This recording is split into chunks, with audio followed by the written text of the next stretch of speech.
Both Nifty and Nifty Bank managed to close today on negative note. Now talking about the Nifty, it managed to close with minimal losses and formed the sort of hanging man candle pattern on daily chart, which represents reversals. So I think going forward, 15,800 will be a steep hurdle on the higher side.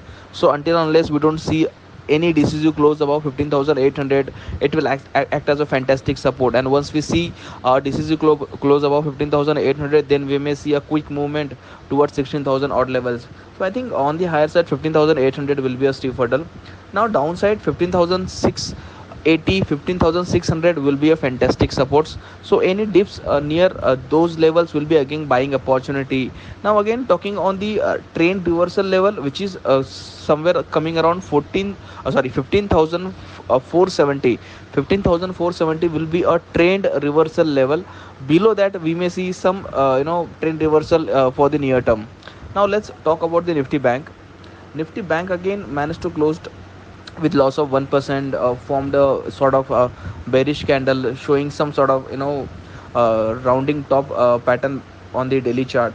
But I think it has a very good support somewhere around 34,900, 34,600, 650 odd levels. So until unless holding above those levels, structure will be mildly bullish, and we may see a fresh move only above 35,700, which is the strong hurdle on the higher side. On the immediate basis, 35,300, 35,700 are the strong hurdles. Fresh breakouts only above 35,700. Now talking about the stock specific action, Cipla has seen a breakout from its cup and handle pattern. So I think Cipla one need to keep a radar on until unless it is trading above 930 odd levels. The structure is quite positive and we may head towards 980, 1000 levels in the near term. So Cipla will be my first pick that one need to keep a radar on. Second would be again the JB Chemical.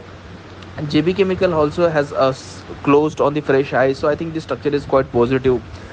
Breakout has been seen in today's session. So I think going forward, until unless it is trading above 1510, 1510, which will be the stop loss on the downside, the structure is quite positive, and we may head towards 1650 odd levels on the higher side in the near term. So I think Cipla and the JB Chemical, that these are the two stocks that one need to keep a radar on.